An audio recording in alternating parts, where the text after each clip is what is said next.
What's good everyone, it's Steve from Sneaker Tech Talk, back with another video today. And for today's video, we're going to take a quick look at the recently released Air Jordan 3 in the fire red colorway. Alright, so starting off with the box for the Air Jordan 3, you do have the original inspired elephant print box. It does read Air Jordan 3, white, fire red, and black. And on the inside, it does come with some elephant print paper. And then also on the inside of the box, you do get this little pamphlet, and it's kind of like a tech breakdown that they used to have back in the day. And when you open it up, it shows the upper, the sock liner, the heel air sole unit, and the forefoot. And then it kind of talks about everything here on the right hand side as well. So it's a nice little thing that they added. Definitely cool. This is from back in the day. And honestly, on all new basketball shoes, I think they should add a pamphlet like this because it kind of gives a tech breakdown where the consumer knows what they're buying and they kind of know what's in the shoe. So great job with the pamphlet, Jordan Brand. Just a quick disclaimer with this release. I did have some issues getting a good pair. I got a ton of pairs where the toe box seemed like it was honestly branded. It was like pushed in or deformed, and it was not going away when I took the stuffing out. So it was pretty annoying. But I ended up with 2 good pairs, so I'm happy about that. But I'm not happy that I had to go through 7 or 8 pairs through buying online and getting them in and then not being happy with them. But the finished product on the pairs that I ended up keeping, I'm definitely really happy with. So just some quick history on the Air Jordan 3. This shoe was designed by Tinker Hatfield. It did release in 1988. And this is the shoe that kept Michael Jordan with the brand because he was planning on leaving following the Air Jordan 2, and in 1987, Tinker came in, showed him the sketches of the 3s and all the clothing that was going to go along with it, and ultimately he stayed with the brand. And I think it's safe to say that we're all happy because there was just so many timeless classics after the 3s, and the 3s included, honestly. This shoe does feature a leather upper, as you can see here. And then for the time, 34 years ago, that elephant print was just pretty groundbreaking as far as design and the way Tinker implemented it within the shoe.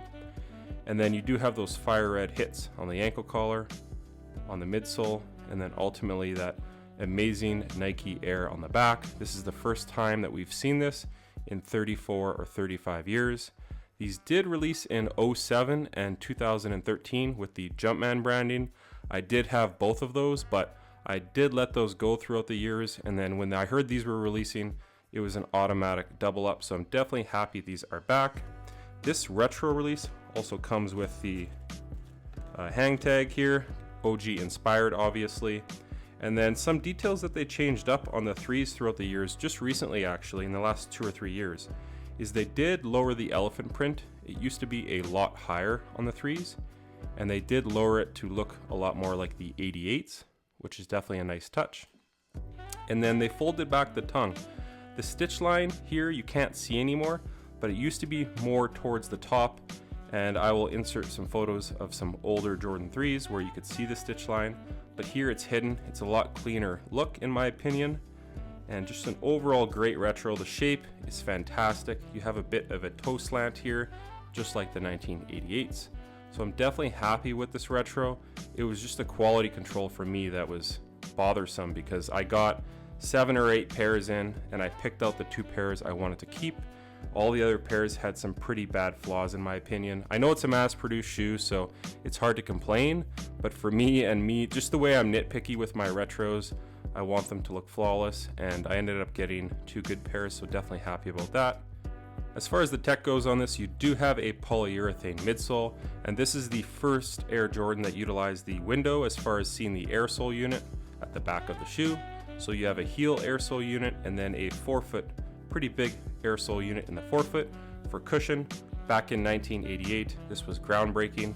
In today's game, obviously this would feel rather cumbersome underfoot, but this is definitely a comfortable shoe to wear for a couple hours in a day.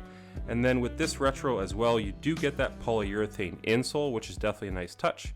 It's definitely reminiscent of the originals back from 1988. But let me know down in the comments what you guys think of this retro. Did you guys pick this retro up? Super happy to have it back with that Nike Air at the back here as well. So Let me know down in the comments what you guys think of this. But as far as the sizing goes on the Air Jordan 3, I would say go true to size. I usually wear a size 10.5 in basketball shoes and a size 11 in Air Maxes. And in Air Jordans, I'm typically a size 10.5. There's a few models where I'm a size 11. I think it's the 16s, 17s, 18s, and 19s. But pretty much for everything else, I'm a size 10.5, and it's no different in these. If you're a wide footer, I would say still go true to size because these are quite wide and they actually break in nicely and stretch over time. So I would say go true to size, but if you're an extremely wide footer, go up that half a size. You're probably used to that, and it'll be no different here in the Air Jordan 3s. And as far as the availability, when these released, I believe in September, they were available everywhere and they actually sat online, so it was super easy for me to pick up a bunch of pairs and then pick out the pairs that were best as far as the overall quality control goes. And the older retros, I know a lot of people were concerned on Sean Collard's page, Scholar23 on Instagram, that Jordan Brand had removed the Jumpman from the back of the shoe and the bottom where it says Nike. They were all thinking that Jordan Brand was pushing Jordan out, or Nike was pushing Jordan out, and that they were branding this shoe with their own brand rather than the Jumpman.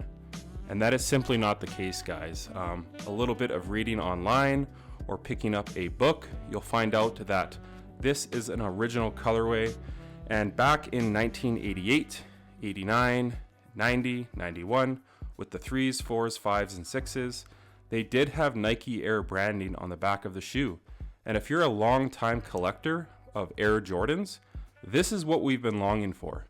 I know a lot of people don't care whether it has Nike Air or Jordan Brand, but for me, being a purist, I want it the way he wore it on court. And it's no different here on this 2022 retro of the Fire Reds. We finally get the Nike Air on the back. So guys, don't be concerned. Nike is not pushing Michael Jordan out of their brand. He is by far and away their biggest cash cow, and he's actually the reason why they're still around today and how successful they've been, because Michael Jordan is by far and away the biggest athlete ever, and as far as Nike goes, he's generated them the most money. So in no way, shape, or form is Nike pushing Michael Jordan out of the brand. They just simply went back to the drawing board and released it with the original specs, which for me, I'm very happy about. So just like I stated, by going online or picking up a magazine or a book where they talk about the original shoe, I do want to show you guys a couple magazines and or books that feature the Air Jordan 3 over the last 10 to 15 years. So Slam Kicks did a magazine here on the 3s and the 4s, and if you simply open it up, because right here actually, what's that? That's MJ in 88 wearing the 3s. And look at that, Nike Air on the back. Who would have known? But this is a Slam Kicks Volume 5 with the 3s. Would be this one right here. It's a Soul Collector magazine, and I know Jumpman Bostic has touched on this magazine several times. I bought this back in February of 2008. It's issue 22, and it was for the Air Jordan 23s when they did release. And something that's really cool at the back of the magazine here is they cover every Air Jordan that has ever released up to that time and the colorways. So here's the ones, and then there's a write-up on them, and it actually gives a breakdown, a tech breakdown, and what was used within the shoe back then. But if you flip a few more pages, you will land on the Air Jordan 3. So back in 88, you had the Fire Reds, the Black Cements, the True Blues, and then the White Cement Grays. And then we saw some retros in 94, 2001, and then up until that point, that's the first time you saw the Fire Reds again, was in 07. But there's a tech breakdown here, and look at that, Nike Air on the back.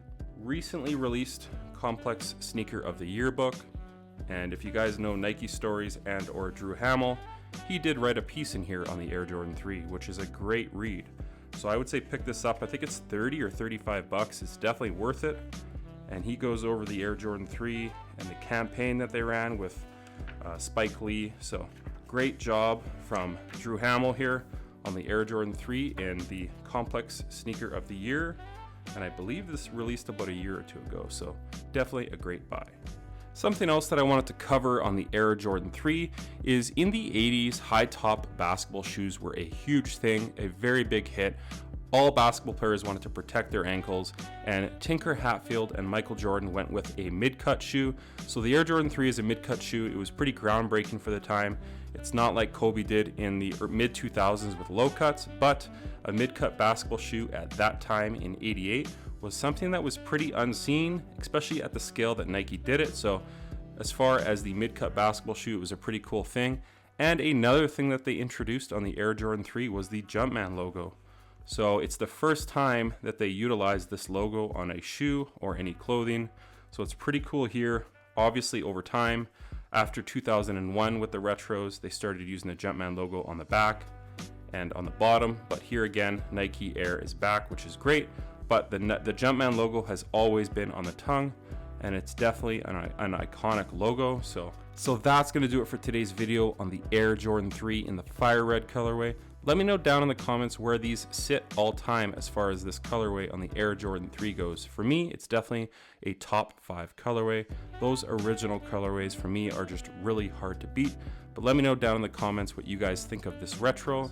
But as always, if you guys could like, comment, and subscribe, that helps the channel out a ton. Check out my Instagram at 23mj88, as it is an extension of my YouTube channel with all my pickups, basketball footage, and just nostalgic basketball footage from back in the 80s, 90s, and early 2000s. Stick around for the on-foot portion at the end of the video, and until next time, peace. I'm in sync with the earth, 10 toes deep, flower child from the turf. I never switch sides, like even when I die, I'm a ride for the squad, ladder ties in the hearse. I've been on a vibe, kinda hard to describe. I'm in between, I'm good and it's fine, but I'm tired of the grind. Then I come alive in the night to realize I'm in the middle of the time of my life. I never so packed for the stack, never lied on the rap, got a bag from the way that I write it. Queen looking Tyson, through that ass survive, doing 80 to the house, then I hit it to the sky, change haters on a tirade, talking to the grip in the face, be still, let that hate stuff fade. We all want the same, we all want a meal in the safe, I wanna live like I'm trying to reach enlightenment. Trail spill from my lips.